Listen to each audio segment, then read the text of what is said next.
When the apocalypse hit, I had two forms, a human form and a zombie form, and I could switch between them freely. When scavenging for supplies, I'd go zombie mode and walk right through hordes like I owned the place. Then when I got back home, I'd flip back to human, sipping red wine, eating hot pot, living good. But not long before all this, a black fog suddenly blanketed the entire world.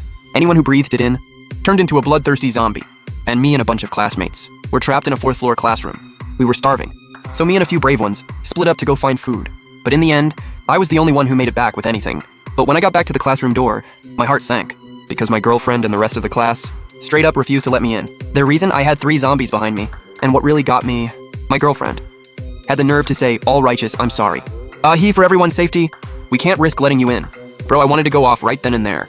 When you sent me out to find food, nobody said anything about not taking risks. These people are straight up trash. How did I never see it before? So I turned around immediately and headed for another room on the 4th floor to hide. But I wasted just a little too much time. 3 zombies had already caught up. Without thinking, I chucked the food at them and spun around and shoved open the next classroom door. Got inside and locked it immediately, pressing my whole body against it. Bang, bang, bang! The zombies were ramming their heads into the door. The reason my girlfriend's classroom next door didn't have any zombies attacking was because they'd sealed the door gaps with tape, and on the windows, they'd plastered pages ripped out of textbooks. See, we'd figured out zombies are basically blind. They hunt purely by smell and sound, but I had no tape on me, and there was nobody to help me seal the gaps, so I just had to hold that door solo. And then at that exact moment, 2 more zombies joined in on the ramming. I couldn't hold it anymore. Boom! I got blasted off my feet. I tried to get up and run, but I was too slow. 5 zombies tackled me from behind. One of them immediately went for my throat and ripped out a massive chunk of flesh. I was filled with nothing but regret. Right before I blacked out, I thought of my parents and my little brother. No idea if they were okay. And as time passed, while I was unconscious, a voice suddenly rang out in my head, like something ancient echoing across the ages. The yin-yang heaven grants you the power of transformation. The moment that voice faded, I jolted awake from unconsciousness. I stood up and looked around, but there was nobody there. I shook my head and remembered I'd been taken down by zombies earlier. I dazedly held out my hands to check, and they looked no different from the zombies. Seeing that, I opened my mouth to curse, only to realize I couldn't even speak. I couldn't help but let out a silent sigh. But right at that moment, I suddenly realized I still had my human consciousness, because I could think, I could read the writing on the chalkboard, and I could still recite multiplication tables and classic poetry. The second that hit me, I got so excited I almost jumped up. Then I reached up with my stiff hand and felt my neck. What I felt wasn't smooth skin. It was torn muscle tissue and a shattered throat. My hand trembled. I wanted to get to the bathroom and look in the mirror, but when I tried to walk, I moved like I'd had a stroke, limping every step. I stumbled my way to the bathroom, and the mirror showed me what I'd become. White blank eyes, grayish pale skin. I looked exactly like a zombie, and not just any zombie, a badly wounded one, because my neck had a massive gaping wound. I couldn't accept it. I tried to scream, "I don't want to be a zombie," but what came out was a zombie's raspy shriek. But then I noticed my body seemed to actually be changing. The pale skin I'd had started returning to normal color. The zombie features started fading away, but the next second, I collapsed flat on the floor. Right then, the wound on my neck started gushing blood. My vision started going blurry, and from outside the door came growling and the sound of running. Looks like zombies caught the smell of blood. I never expected this. I could actually turn back human.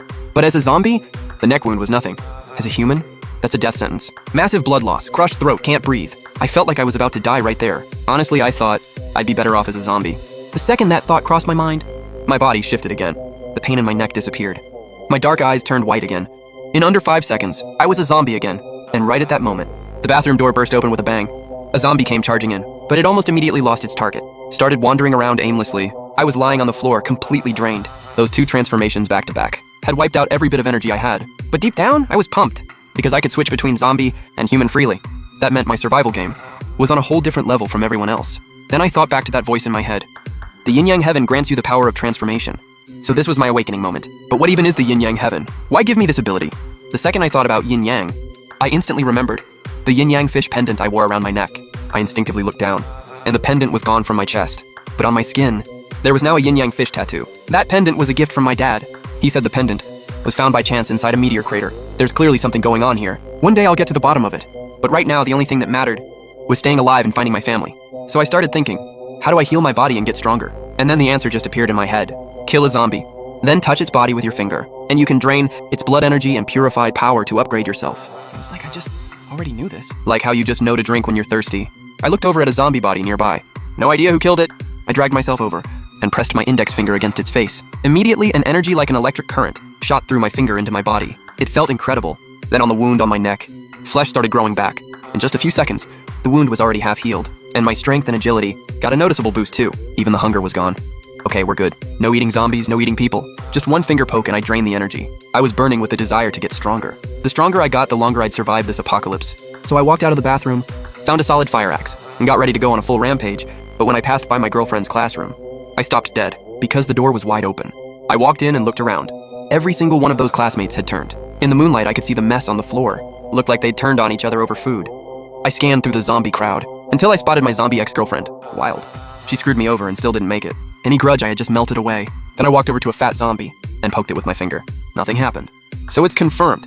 You have to kill them first to drain the energy. I circled around behind the fat zombie and swung the axe straight into the back of its skull. It hit the ground with a thud. I stuck out my finger and tried again. That rush hit me again immediately. And right there on the gash in my neck, I could visibly see new flesh growing back, fully healed in no time. Then I wiped out every zombie in that classroom and drained all of their blood energy and source power. Then I grabbed the axe and started sweeping the whole floor. Killing zombies, draining energy, rinse and repeat. Not even a hint of fatigue. I cleared the entire 4th floor fast. Then I threw on a face mask as a disguise. If anyone saw me at this point, they'd never in a million years think I was a zombie. Then I moved down to the 3rd floor and kept running the same combo. Swing, drain, repeat. After a full morning of this, I had cleared every zombie in the entire school building. 249 zombies total absorbed. Strength and speed both doubled. Sure, zombie mode had no risk, but I just didn't feel comfortable in it.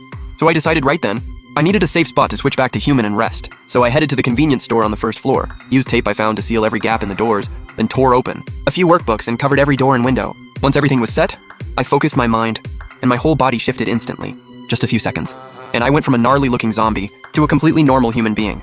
But after going human, all my power was completely gone. It was like the zombie form was basically a second body I had. But after switching back to human, I noticed my stomach wasn't really that hungry. Looks like the human form and zombie form share nutrition, or energy, I guess. But even if I wasn't starving, I still needed to eat. So I cracked open a bottle of milk and just chugged it, then grabbed a piece of bread and took a couple bites. Thank God my taste buds still worked. I could actually taste how good the food was. But right while I was scarfing it all down, a broadcast suddenly came on outside. All surviving students and staff, make your way to the school flagpole immediately. We are the Shinbei City Emergency Rescue Team. I frowned when I heard that. Didn't expect the rescue team to show up this fast. I jumped up immediately, peeled back a corner of the paper on the door, and saw 20-something people walking in armed with all kinds of guns. Moving carefully, one of them kept announcing over a megaphone. One look and I got it. This was what was left of the city's armed forces, mainly here to rescue the kids. And right at that moment, a pretty girl with brown hair came running out screaming, "Dad!" and bolted toward the rescue team. One of the men in the group saw her coming and rushed forward to grab her in a hug. His voice was shaking. "Thank God. My daughter's still alive." And I recognized her right away. That was Lin Shanshan, the school beauty, also a total academic star. But just then, a teacher came bursting out of the building with a few students in tow, and right behind them, a dozen zombies.